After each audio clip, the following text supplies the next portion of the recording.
Regardez ça. Personne de nos jours n'a de foi, pas de foi du tout.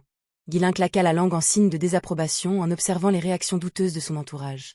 Je n'ai jamais perdu une guerre que j'ai commandée, pas une seule fois, jamais. C'était une déclaration incroyablement arrogante. Aucun grand commandant n'oserait jamais faire une telle affirmation. Pourtant, Ghislain parlait sans la moindre honte. Après tout, depuis qu'il avait reçu le titre de roi mercenaire, il n'avait jamais perdu une seule bataille. Bien qu'il soit mort lors de sa dernière bataille, cette perte ne comptait pas, car il était maintenant revenu à la vie. À ces paroles pleines d'assurance, Belinda se couvrit la bouche et étouffa un rire. Oh, comme notre jeune seigneur est mignon. Il n'a mené qu'une seule bataille. Mais techniquement, il n'a pas tort. D'autres partageaient des pensées similaires. Le record officiel de Ghislain était de 1 victoire, 0 défaite, ce qui rend sa vantardise techniquement vraie. Aussi ennuyeux que cela puisse être, son taux de réussite à la guerre était officiellement de 100%. Ghislain, remarquant ce que tout le monde pensait, fit claquer ses lèvres avec une légère frustration. Ah, c'est réel. J'ai gagné d'innombrables batailles et pourtant personne ne me croit. Claude, regardant Ghislain avec une certaine pitié, finit par prendre la parole. J'ai entendu dire que vous êtes tout à fait capable au combat, monseigneur. Mais vous ne mènerez pas cette guerre seule, n'est-ce pas? Même si nous rassemblions toutes les personnes valides parmi les colons, nous aurions à peine 1 millier de soldats. Bien que des milliers de colons soient arrivés, le nombre de ceux aptes au combat était considérablement plus petit, et l'estimation de Claude d'1 millier était la limite supérieure absolue. Même si nous les formons tous pour en faire des soldats, sans formation appropriée, ils ne sont qu'une canaille. Comment pourrions-nous mener une guerre avec une telle force? Aussi fort que je sois, je suppose qu'il serait difficile de combattre seul avec une telle force. Nous pourrions gagner, mais cela coûterait cher. Il n'est donc pas nécessaire de faire des sacrifices inutiles. Oui, exactement. C'est pourquoi nous devrions attendre une autre opportunité. Non. Je trouverai les soldats supplémentaires dont nous avons besoin. Et de plus, nous pouvons entraîner les forces dont nous disposons déjà pour devenir aussi fortes qu'une armée de milliers de personnes. Claude sentit son cœur se serrer devant l'absurdité de la suggestion de Ghislain. S'il était aussi simple de créer des soldats forts, alors pourquoi d'autres seigneurs seraient-ils si désespérés d'augmenter leurs forces? Surtout dans un manque de temps comme celui-ci, peu importe à quel point ils s'entraînaient dur, il y aurait des limites à la force que les troupes pourraient devenir. Au moment où Claude ouvrait la bouche pour exprimer son objection, Ghislain parla d'abord d'une manière désinvolte. Nous allons créer les Fenrir Knights. Les serviteurs rassemblés clignèrent des yeux avec incrédulité, ne sachant pas s'ils avaient bien entendu.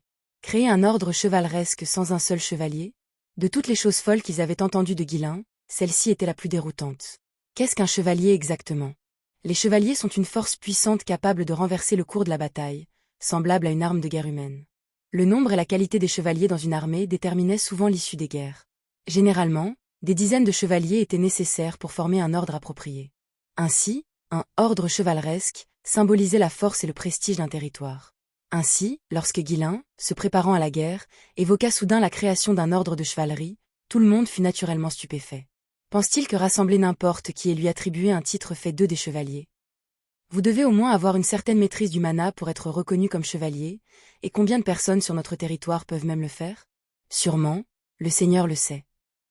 Les ordres chevaleresques n'étaient généralement trouvés que dans les comtés puissants ou les territoires supérieurs, et la plupart des territoires ne disposaient pas de telles forces. Il se peut qu'il n'ait que quelques chevaliers individuels au service du Seigneur. Une baronnie comme Fenrir n'avait aucun individu officiellement fait chevalier. Les chevaliers étaient incroyablement précieux, non seulement parce qu'ils étaient difficiles à trouver, mais aussi parce que leur entretien coûtait cher. La formation, l'équipement et le coût de leur préparation au combat nécessitaient tous des ressources importantes. Naturellement, Fenrir n'avait pas un seul guerrier officiellement fait chevalier. Claude, incapable de cacher son incrédulité, demanda sans ambages. Mais nous n'avons pas de chevalier. Comment sommes-nous censés créer un ordre chevaleresque? C'est exactement pour cela que nous allons les fabriquer. Nous transformerons les mercenaires et les nouvelles recrues en chevaliers. Bien sûr, nous ne recontracterons que ceux qui souhaitent devenir chevaliers et les ferons officiellement chevaliers. Vous dites, nous allons faire chevalier? Oui, 2 mois devraient suffire. Les chevaliers ne sont pas du pain pour crier à haute voix, pensa Claude, sidéré. Comment Ghislain pouvait-il espérer former des soldats qui ne savaient même pas comment gérer le mana pour devenir chevalier en seulement 2 mois? Même les chevaliers du rang le plus bas doivent savoir comment manier le mana. Comment sommes-nous censés enseigner cela en seulement 2 mois? Oh non, vous ne pouvez pas dire. L'esprit de Claude revint immédiatement au tableau d'accumulation de mana qu'ils avaient créé précédemment à grands frais. À cette époque, il avait été utilisé pour cultiver des céréales monstrueuses, mais ce système était à l'origine destiné à accélérer l'entraînement des chevaliers. Ghislain hocha la tête comme s'il avait lu dans les pensées de Claude. Nous allons les forcer à apprendre le mana. Bien sûr, atteindre un niveau élevé est difficile, mais les amener au point où ils deviennent des chevaliers de bas niveau? C'est faisable. Je vais même leur apprendre moi-même la technique de culture du mana. Non, absolument pas. La voix aiguë de Belinda interrompit Guilin. Surpris, il la regarda. Ouah, pourquoi?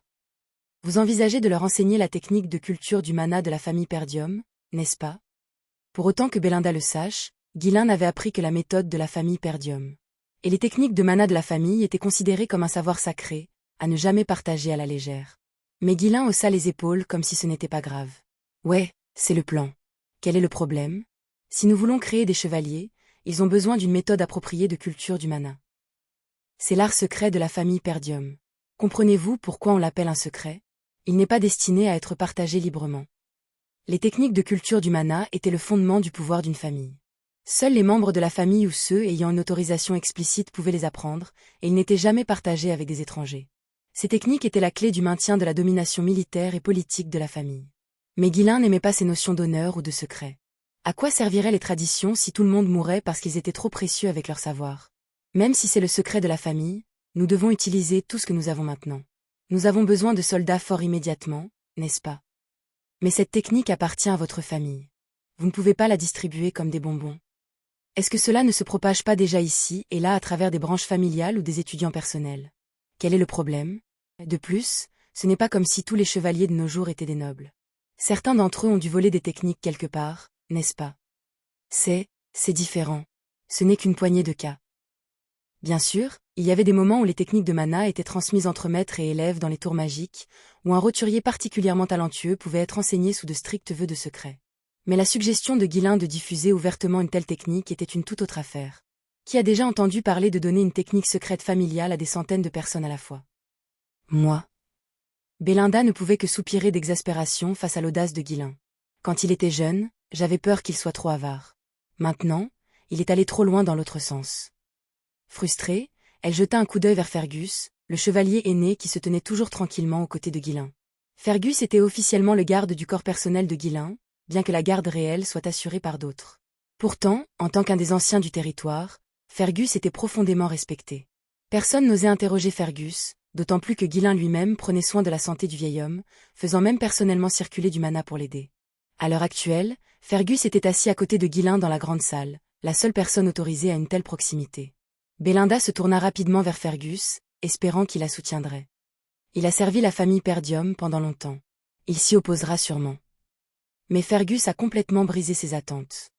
Oh, laisse le jeune seigneur faire ce qu'il veut. Les yeux de Fergus brillaient de fierté.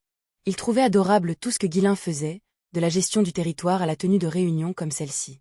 Pour lui, Guilin était comme un petit-fils chéri. Belinda réalisa avec un sentiment sombre que c'était sans espoir. Il est complètement séduit. C'est le sourire d'un grand-parent qui penserait que même si le garçon s'arrachait la barbe, ce serait quand même mignon. Fergus, malgré son indulgence, a ajouté un mot d'avertissement. Mais, monseigneur, vous devriez quand même être prudent quand il s'agit de guerre. C'est dangereux. Guilin hocha simplement la tête distraitement, visiblement peu attentif.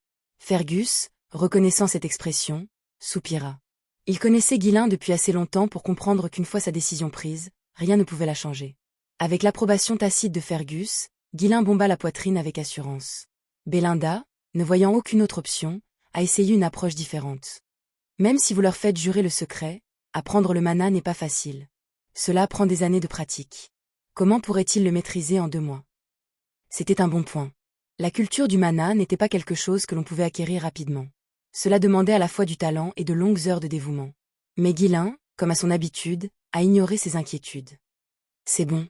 Je vais modifier la technique, comme je l'ai fait avec Vanessa, et m'assurer qu'ils apprennent. Vous allez les forcer à apprendre le mana? Exactement. Même mon père et les chevaliers de Perdium apprendront ma version modifiée. L'ancienne méthode de la famille Perdium est dépassée. Ce n'est pas aussi bon qu'on le pense. Je me sens un peu mal pour les ancêtres, mais il faut que ça disparaisse. Belinda ne pouvait que poser sa main sur son front avec incrédulité. C'est de la folie. Est-ce qu'il s'entend en ce moment?